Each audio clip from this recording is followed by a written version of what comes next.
നമസ്തേ, വിഷ്ണുമായ മീഡിയയിലേക്ക് എല്ലാവർക്കും സ്വാഗതം. ഞാൻ ഡാനിരാജ്, കരിങ്കുട്ടിക്കാവ് വിഷ്ണുമായ മഠം, തൃപ്രയാർ.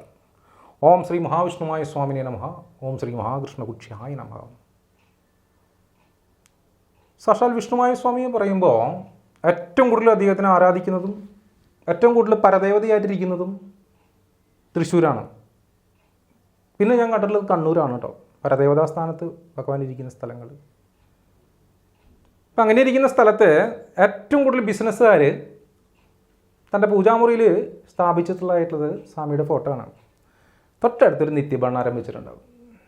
വലിയ വലിയ ബിസിനസ്സുകാരൊക്കെ ഷോപ്പിൽ നിത്യഭണ്ണാരം വെച്ചിട്ടുണ്ടാവും. ആദ്യം നടക്കുന്ന ബിസിനസ്സിൻ്റെ ഇത്ര ശതമാനം, എല്ലാവരും കൂടുതലും ഞാൻ കണ്ടിട്ടുള്ളത് 10%. ആദ്യം നടക്കുന്ന ബിസിനസ്സിൻ്റെ 10% സ്വാമിക്ക് നീക്കി വയ്ക്കുന്നതായിട്ട് കണ്ടിട്ടുണ്ട്. ഏത് സീസണിലും അവർക്ക് ബിസിനസ്സിൽ അല്ലലും അലട്ടലും ഇല്ലാതെ അവരുടെ ബിസിനസ് മുന്നോട്ട് പോകുന്നതായിട്ടും കാണാറുണ്ട്. ഇതൊക്കെ പരീക്ഷണാർത്ഥം മനസ്സിലാക്കിയിട്ടുള്ളതാണ്. അങ്ങനെ തന്നെയാണ് സംഭവിക്കുന്നത്. അങ്ങനെയുള്ള ബിസിനസ് സ്ഥാപനങ്ങളിൽ കച്ചവടം കുറയുന്നതായിട്ട് കണ്ടിട്ടില്ല. ഏത് സീസണിലും അവരുടേതായിട്ടുള്ള ആവറേജ് കച്ചവടം അവിടെ നടന്നിട്ടുണ്ടായിരിക്കും. അവരുടെ തൊഴിലാളികൾക്കെല്ലാം സാലറി കിട്ടിയിട്ടുണ്ടായിരിക്കും. അപ്പോൾ വിഷ്ണുമായ സ്വാമിക്ക് ഈ ശതമാനക്കണക്ക് എപ്പോഴും ചിന്തിച്ച് ഭക്തൻ കൊടുക്കുന്നതാണ്. സ്വാമി ചോദിച്ചിട്ടുള്ള കേട്ടോ, ഭക്തനാണ് കൊടുക്കുന്നത്. 2% കൊടുക്കുന്നവരുണ്ട്, 5% കൊടുക്കുന്നവരുണ്ട്, 10% കൊടുക്കുന്നവരുണ്ട്. അത് മാറ്റി വയ്ക്കുന്നതാണ്. അതായത് ബിസിനസ് തന്ത്രമല്ല, സ്വാമിക്കുള്ളൊരു നീക്കിരിപ്പാണ്. നിത്യ ആചരണത്തിൽ സ്വാമിക്കുള്ളൊരു നീക്കിരിപ്പാണ് നമ്മളത് കൊടുക്കുന്നത്. നമ്മുടെ സന്തോഷത്തിൻ്റെ ഒരു പങ്ക് സ്വാമിക്ക് നീക്കി വയ്ക്കുന്നു. അങ്ങനെ ഒരുപാട് ആളുകൾ ചെയ്യുന്നതായിട്ട് കണ്ടിട്ടുണ്ട്. വളരെ നല്ല രീതിയിലുള്ള ഒരു സംവിധാനമായിട്ടാണ് നമുക്ക് തോന്നിയിട്ടുള്ളത്. ഏറ്റവും കൂടുതൽ ഞാൻ കണ്ടിട്ടുള്ളത് ആവണങ്കാട്ട് കളരിക്ക് സമർപ്പിക്കുന്നതായിട്ടാണ് കണ്ടിട്ടുള്ളത്. ഒരുപാട് ബിസിനസ്സുകാർ അവിടെ കൊണ്ടുവന്ന് സമർപ്പിക്കുന്നതായിട്ട് കേട്ടുകേൾവിയുണ്ട് എനിക്ക്. അപ്പം അത് എന്തുകൊണ്ട് ചെയ്യുന്നു എന്ന് ചോദിക്കുമ്പോൾ സ്വാമിക്ക് അത് ഒരു ആചരണം, സ്വാമിക്ക് ഒരു നീക്കിയിരിപ്പ് പ്രാധാന്യം കൽപ്പിക്കുന്നത് സ്വാമിക്ക് ഏറ്റവും സന്തോഷകരമായതുകൊണ്ട് അദ്ദേഹം അത് സ്വീകരിക്കുന്നു. അതിനനുസരിച്ചുള്ള ഉന്നമനം ഉയർച്ചയും ആ ബിസിനസ് സ്ഥാപനങ്ങളിൽ അദ്ദേഹം കൊടുക്കുകയും ചെയ്യുന്നു. അപ്പോൾ അത് സ്വാമിയിൽ മാത്രം കണ്ടിട്ടുള്ള, വിഷ്ണുമായ സ്വാമിയിൽ മാത്രം കണ്ടിട്ടുള്ള, കരിങ്കുട്ടി സ്വാമിയിൽ മാത്രം കണ്ടിട്ടുള്ള ഒരു പ്രത്യേകതയാണ്. അങ്ങനെ ഭണ്ഡാര സങ്കല്പത്തിൽ പ്രീതിപ്പെട്ടിട്ട് ധനബലം കൊടുക്കുന്നതായിട്ടുള്ള ഒരു കാര്യം. അത് ബിസിനസ്സുകാരൊക്കെ ചെയ്തു വരുന്ന കാര്യമാണ്. ബിസിനസ്സുകാർക്കൊക്കെ അതിനെപ്പറ്റി നല്ല അറിവുള്ളവരുമാണ്. ഏത് മതസ്ഥരാണെങ്കിലും അവർ ഭണ്ഡാരം വെച്ച് നീക്കിരിപ്പ് മാറ്റിവെച്ച് അവണങ്ങാട്ട് കളരിയിലാണ് കൂടുതൽ സമർപ്പണം ചെയ്യുന്നതായിട്ട് കണ്ടിട്ടുള്ളത്. അവിടെ സമർപ്പിക്കുന്നതായിട്ട് കണ്ടിട്ടുണ്ട്. അപ്പോൾ നമ്മുടെ അടുത്തേക്ക് വരുന്നവർ നമ്മൾ എപ്പോഴും ഒരു രൂപ നാണയമാണ് കാലത്ത് ഇട്ട് വയ്ക്കാൻ പറയുക. അത് 5 രൂപ ഇടുന്നവരുണ്ട്, 10 രൂപ ഇടുന്നവരുണ്ട്. അതൊക്കെ ഓരോരുത്തർ ഇഷ്ടമാണ്. നമ്മൾ 1 രൂപയാണ് നാണയ സമർപ്പണം കാലത്ത് പറയുന്നത്. പിന്നെ കച്ചവടത്തിൻ്റെ നിങ്ങളുടെ ഇഷ്ടത്തിനനുസരിച്ച് മാറ്റി വെച്ചോളൂ. നമ്മളിവിടെ ശതമാനക്കണക്ക് പറയാറില്ല.